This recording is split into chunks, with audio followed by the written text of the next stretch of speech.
It was during his reign that Nebuchadnezzar king of Babylon invaded the country. Jehoiakim became his puppet. But after 3 years he had had enough and revolted. God dispatched a succession of raiding bands against him, Babylonian, Aramean, Moabite, and Ammonite. The strategy was to destroy Judah. Through the preaching of his servants and prophets, God had said he would do this, and now he was doing it. None of this was by chance, it was God's judgment as he turned his back on Judah because of the enormity of the sins of Manasseh, the killer king, who made the Jerusalem streets flow with the innocent blood of his victims. God wasn't about to overlook such crimes. The rest of the life and times of Jehoiakim is written in the Chronicles of the kings of Judah. Jehoiakim died and was buried with his ancestors. His son Jehoiachin became the next king. The threat from Egypt was now over, no more invasions by the king of Egypt, for by this time the king of Babylon had captured all the land between the Brook of Egypt and the Euphrates River, land formerly controlled by the king of Egypt. Jehoiachin of Judah. Jehoiachin was 18 years old when he became king. His rule in Jerusalem lasted only 3 months. His mother's name was Nehushta, daughter of Elnathan. She was from Jerusalem. In God's opinion he also was an evil king, no different from his father. The next thing to happen was that the officers of Nebuchadnezzar king of Babylon attacked Jerusalem and put it under siege. While his officers were laying siege to the city, Nebuchadnezzar king of Babylon paid a personal visit. And Jehoiachin king of Judah, along with his mother, officers, advisors, and government leaders, surrendered. In the 8th year of his reign Jehoiachin was taken prisoner by the king of Babylon. Nebuchadnezzar emptied the treasuries of both the temple of God and the royal palace and confiscated all the gold furnishings that Solomon king of Israel had made for the temple of God. This should have been no surprise, God had said it would happen. And then he emptied Jerusalem of people, all its leaders and soldiers, all its craftsmen and artisans. He took them into exile, something like 10,000 of them. The only ones he left were the very poor. He took Jehoiachin into exile to Babylon. With him he took the king's mother, his wives, his chief officers, the community leaders, anyone who was anybody, in round numbers, 7,000 soldiers plus another 1,000 or so craftsmen and artisans, all herded off into exile in Babylon. Then the king of Babylon made Jehoiachin's uncle, Mattaniah, his puppet king, but changed his name to Zedekiah. Zedekiah of Judah. Zedekiah was 21 years old when he started out as king. He was king in Jerusalem for 11 years. His mother's name was Hamutal, the daughter of Jeremiah. Her hometown was Libnah. As far as God was concerned, Zedekiah was just one more evil king, a carbon copy of Jehoiakim. The source of all this doom to Jerusalem and Judah was God's anger. God turned his back on them as an act of judgment. And then Zedekiah revolted against the king of Babylon. The revolt dates from the 9th year and 10th month of Zedekiah's reign. Nebuchadnezzar set out for Jerusalem immediately with a full army. He set up camp and sealed off the city by building siege mounds around it. The city was under siege for 19 months, until the 11th year of Zedekiah. By the 4th month of Zedekiah's 11th year, on the 9th day of the month, the famine was so bad that there wasn't so much as a crumb of bread for anyone. Then there was a breakthrough. At night, under cover of darkness, the entire army escaped through an opening in the wall.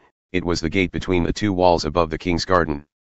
They slipped through the lines of the Babylonians who surrounded the city and headed for the Jordan on the Araba Valley Road. But the Babylonians were in pursuit of the king and they caught up with him in the plains of Jericho. By then Zedekiah's army had deserted and was scattered. The Babylonians took Zedekiah prisoner and marched him off to the king of Babylon at Riblah, then tried and sentenced him on the spot. Zedekiah's sons were executed right before his eyes. The summary murder of his sons was the last thing he saw, for they then blinded him. Securely handcuffed, he was hauled off to Babylon. In the 19th year of Nebuchadnezzar king of Babylon, on the 7th day of the 5th month, Nebuzaradan, the king of Babylon's chief deputy, arrived in Jerusalem. He burned the temple of God to the ground, went on to the royal palace, and then finished off the city, burned the whole place down. He put the Babylonian troops he had with him to work knocking down the city walls. Finally, he rounded up everyone left in the city, including those who had earlier deserted to the king of Babylon, and took them off into exile. He left a few poor dirt farmers behind to tend the vineyards and what was left of the fields. The Babylonians broke up the bronze pillars, the bronze washstands, and the huge bronze basin, the sea, that were in the temple of God and hauled the bronze off to Babylon. They also took the various bronze-crafted liturgical accessories used in the services of temple worship, as well as the gold and silver censers and sprinkling bowls. The king's deputy didn't miss a thing, he took every scrap of precious metal he could find. The amount of bronze they got from the 2 pillars, the sea, and all the washstands that Solomon had made for the temple of God was enormous, they couldn't weigh it all. Each pillar stood 27 feet high, plus another 4.5 feet for an ornate capital of bronze filigree and decorative fruit. The king's deputy took a number of special prisoners, Seraiah the chief priest, Zephaniah the associate priest, 3 wardens, the chief remaining army officer, 5 of the king's counselors, the accountant, the chief recruiting officer for the army, and 60 men of standing from among the people. Nebuzaradan the king's deputy marched them all off to the king of Babylon at Riblah. And there at Riblah, in the land of Hamath, the king of Babylon killed the lot of them in cold blood. Judah went into exile, orphaned from her land. Regarding the common people who were left behind in Judah, this, Nebuchadnezzar king of Babylon appointed Gedaliah son of Ahikam, the son of Shaphan, as their governor. When veteran army officers among the people heard that the king of Babylon had appointed Gedaliah, they came to Gedaliah at Mizpah. Among them were Ishmael son of Nethaniah, Johanan son of Kareah, Seraiah son of Tanhumeth the Netophathite, Jazaniah the son of the Maakathite, and some of their followers. Gedaliah assured the officers and their men, giving them his word, "Don't be afraid of the Babylonian officials. Go back to your farms and families and respect the king of Babylon. Trust me, everything is going to be all right." Sometime later, it was in the 7th month, Ishmael son of Nethaniah, the son of Elishama, he had royal blood in him, came back with 10 men and killed Gedaliah, the traitor Jews, and the Babylonian officials who were stationed at Mizpah, a bloody massacre. But then, afraid of what the Babylonians would do, they all took off for Egypt, leaders and people, small and great.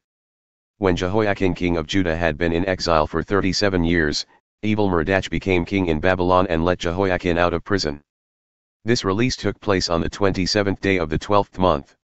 The king treated him most courteously and gave him preferential treatment beyond anything experienced by the other political prisoners held in Babylon.